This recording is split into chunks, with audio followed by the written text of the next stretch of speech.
গাছ আমাদের নতুন করে উজ্জীবিত হোক এবং গাছ যাতে ফলে ফুলে ভরে থাকে, সেটা আমাদের সবারই চাওয়ার মধ্যে থাকে। এবং দেখুন, গাছ করছেন, গাছে ফুল হবে, ফল হবে, তাতে তো পোকার আক্রমণ দেখা দেবেই, তাই না?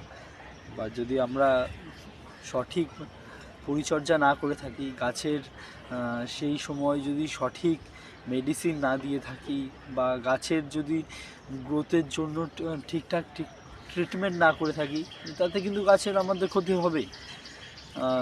দেখুন, আমি যেটা ব্যবহার করে বন্ধুরা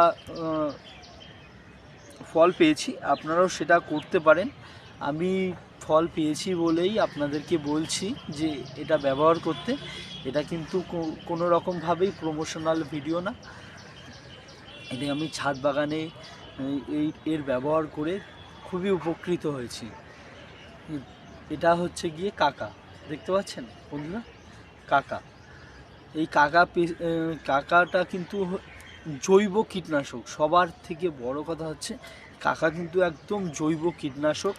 এটা কিন্তু গাছের ক্ষেত্রে, বিশেষ করে ফল গাছ, তারপর হচ্ছে কি আপনার যে কোনো গাছের পাতা কুঁকড়ে যাচ্ছে, সেক্ষেত্রে কিন্তু খুবই উপকৃত করে।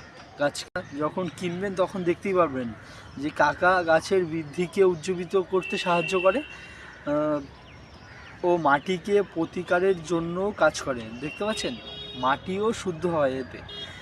কাকা গাছকে কীটপতঙ্গ এবং রোগের বিরুদ্ধে লড়াই করতে সহায়তা করে। এটি একটি বোটানিক্যাল নির্যাস এবং প্রাণী ও পরিবেশের জন্য শূন্য বিষাক্ত।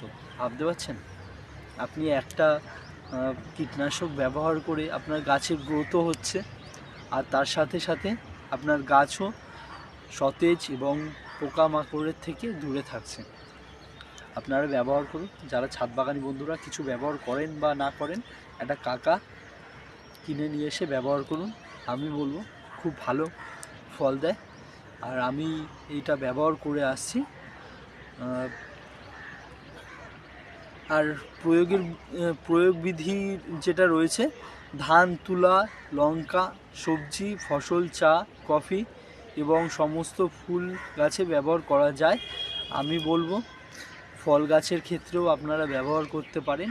এটা কিন্তু খুবই গাছের গ্রোথ হেলদি করতে এবং গাছকে নতুনভাবে উজ্জীবিত করে থাকে, এবং গাছকে সব সময় সঠিক পরিমাণে তার রুট ডেভেলপমেন্টের ক্ষেত্রেও কিন্তু কাকা খুবই উপকারী একটি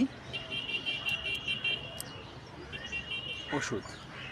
আর এটা কিন্তু আপনার প্রয়োগের জন্য কিছু মাত্রা রয়েছে, যেটা ব্যবহার করবেন। সেটা হচ্ছে গিয়ে 1 লিটার জল নেবেন, 1 লিটার জলে 1.5 ml মিশিয়ে ভালো করে ঝাঁকিয়ে নিয়ে আপনি সব গাছে স্প্রে করে দিন। সপ্তাহে একবার করুন প্রথমে, তারপরে 15 দিনে একবার করে করুন।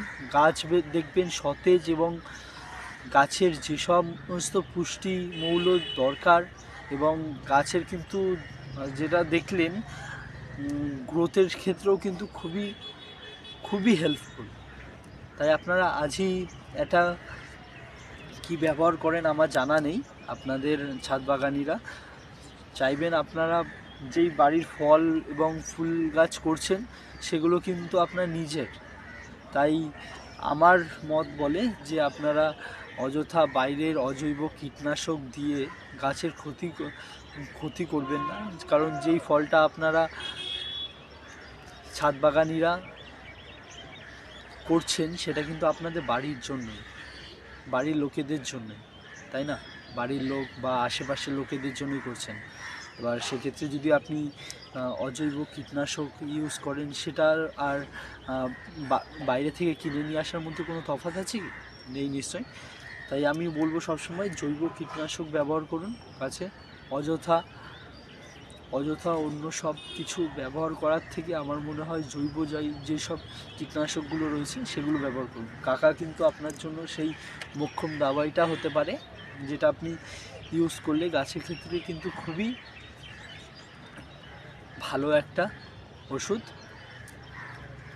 এটাই আপনাদের কাছে বলার ছিল, কারণ আমি আমার ছাদ বাগানে এটি করে লাভবান হয়েছি এবং গাছের গ্রোথের ক্ষেত্রে কিন্তু খুবই ভালো কাজ করে।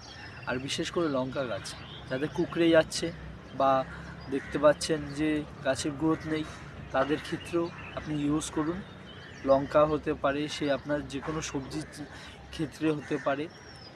গাছের কোনো গ্রোথ হচ্ছে না, গাছে পোকা ধরেছে, স্প্রে করুন, একবার কাকা নিয়ে এসে স্প্রে করুন, ভালো কাজ করে। তাছাড়াও অনেক রাসায়নিক কীটনাশক আছে যেগুলো আপনারা ইউজ করতে পারেন, কিন্তু আমার মনে হয় না করাই ভালো বন্ধুরা। এবার আপনাদের হাতে রয়েছে যে আপনারা কি করছেন। আমি কিন্তু আমার জৈব কীটনাশকই স্প্রে করে থাকি, রাসায়নিক কীটনাশকগুলো আমি ব্যবহার করি না। তো দেখা হচ্ছে নতুন একটি ভিডিওতে। যদি ভিডিওটা ভালো লেগে থাকে লাইক করে পাশে থাকবেন আর সাবস্ক্রাইব করে নতুন নতুন ভিডিওগুলো আপডেট পাবেন।